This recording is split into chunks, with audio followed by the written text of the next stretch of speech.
Bonjour et bienvenue dans le journal de l'emploi. Le secteur des services à la personne, mais je devrais dire de l'aide, de l'accompagnement, des soins et services à domicile est un secteur qui recrute près de 4000 offres d'emploi en ce moment dans le seul secteur associatif. Vous ne me croyez pas? Eh bien la preuve tout de suite avec Guillaume Quercy. Bonjour. Bonjour. Vous êtes président de l'UNA, alors l'Union nationale de l'aide, des soins et services à domicile. En deux mots, l'UNA c'est quoi? Alors c'est une fédération professionnelle qui regroupe et des centres communaux d'action sociale et des associations, des mutuelles, des fondations, qui gèrent des services intervenant auprès de personnes âgées, de personnes en situation de handicap, de familles en difficulté à leur domicile, pour les aider dans les actes essentiels de la vie quotidienne.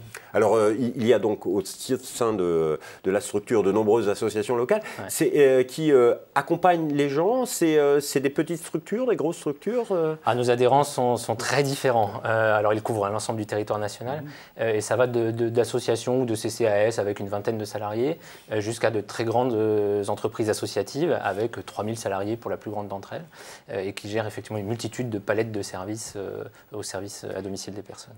Et les services à domicile, c'est différents métiers. Donc, est-ce que vous avez des spécialités ou c'est assez large vos interventions à domicile? Alors, il y a effectivement différents métiers. Alors, des métiers d'intervention d'abord au domicile, c'est-à-dire auprès des personnes elles-mêmes, avec différents types d'activités qui peuvent être des aides à la personne elle-même pour se lever le matin, pour se nourrir le midi, le soir, pour la toilette.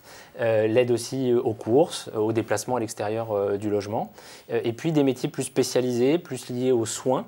Je pense à des métiers comme d'aide-soignant ou d'infirmiers qui également travaillent dans nos services. Donc ça, c'est tous les personnels d'intervention, ou même des personnels qu'on appelle des TISF dans le langage, ce sont les techniciens d'intervention sociale et familiale auprès des familles en difficulté. Et puis des personnels, bien sûr, pour faire fonctionner les associations avec des responsables de secteur, qui sont en fait des responsables d'équipe de ces intervenantes pour coordonner les plannings, être en contact avec les usagers, évaluer leurs besoins. Oui, parce qu'il y a certaines structures, ce sont de vraies entreprises, comme Absolument, vous parliez d'un fait. exemple à 3000 Tout à fait. La seule distinction, c'est que c'est des entreprises gérées par, en tout cas administrées par des bénévoles, voilà, par des bonnes volontés des citoyens qui décident de se mettre ensemble pour produire du service, mais c'est bien des professionnels, par contre salariés, qui interviennent auprès des personnes et qui coordonnent les activités. Et travailler dans une structure dite associative, c'est une autre philosophie du travail, c'est une autre approche du métier, j'imagine. Oui, on est de toute façon, le métier lui-même est un métier de la relation, hein, c'est pas un métier de la manutention, c'est bien un métier de la relation. Et ce métier-là, dans une entreprise de l'économie sociale et solidaire, donc les associations, ou dans un service public, évidemment, c'est donner du sens à son travail, du sens à son métier, et essayer d'interagir pour faire que notre société soit mieux traitante, finalement, vis-à-vis d'elle-même, vis-à-vis de la population. L'idée, c'est de constituer des espèces de communautés bienveillantes à l'échelle locale des territoires par l'intervention de nos professionnels. Et aujourd'hui, c'est un secteur qui recrute. Ouais. Donc, d'une manière générale, on parle de 4000 offres d'emploi en ce moment sur le seul secteur associatif. Au sein de l'UNA, vous avez pu avoir un chiffre ou pas? Alors, le chiffre qu'on a aujourd'hui, c'est celui du site internet coeuremploi.fr. C'est le site là qu'on a puisque les adhérents remplissent les annonces. Je vous donne le site internet www.coeur-emploi.fr qui est un site de campagne dédié à tout ce secteur de l'aide, l'accompagnement et soins à domicile mis en place par l'USB qui est la fédération qui regroupe toutes les associations qui interviennent dans ce secteur. Exactement.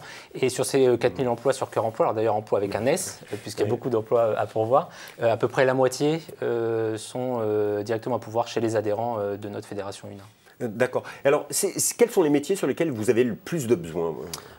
Sur tous, mais principalement intervenants à domicile, donc des auxiliaires de vie sociale, des agents à domicile, mais aussi les métiers d'aide-soignants, sur lesquels on recrute beaucoup aujourd'hui, parce que les besoins augmentent, la population vieillit, les personnes en situation de handicap, heureusement aujourd'hui, vivent une citoyenneté beaucoup plus pleine et entière qu'auparavant, et donc il faut beaucoup d'aide humaine auprès d'eux pour les accompagner.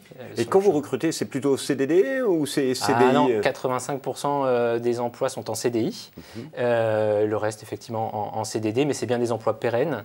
On est sur des emplois non délocalisables, puisque par définition, si on devait délocaliser nos services, il faudrait délocaliser les personnes âgées ou les personnes en situation de handicap. Je ne crois pas que ce soit prévu, je l'espère pas en tout cas. Donc on est bien sur des emplois non délocalisables, CDI, avec effectivement des temps de travail aussi qui peuvent être aménagés sur du temps partiel lorsque c'est souhaité.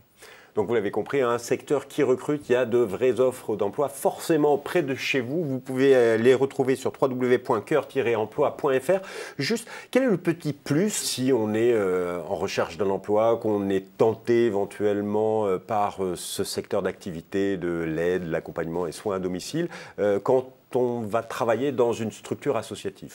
Moi, j'en vois deux. Le premier, c'est que dans nos métiers, dans nos associations, on fait un effort en termes de formation professionnelle extrêmement important. Ça veut dire que d'abord, on recrute des gens sans diplôme et qu'on va petit à petit amener à acquérir des compétences, à se former et avoir des évolutions de carrière possibles. Moi, j'ai des exemples de trajectoires de gens qui sont arrivés comme agents à domicile et qui ont pu finir aide-soignants ou infirmières. Et puis le deuxième élément, c'est que c'est des métiers de la relation, je le disais tout à l'heure, c'est des métiers qui ont du sens. Et donc, c'est aussi s'engager dans une carrière au service des autres. Et c'est quand même plutôt très gratifiant de pouvoir travailler dans ce contexte-là. Et ça se fait naturellement au sein d'une structure associative. Absolument, absolument. Monsieur Quercy, merci infiniment pour votre témoignage. Alors, si vous voulez en savoir plus, vous pouvez aller sur le site www.coeur-emploi avec un s.fr où vous allez découvrir les métiers et des offres d'emploi. Quant à nous, on se retrouve bientôt pour un nouveau journal. Au revoir et à bientôt.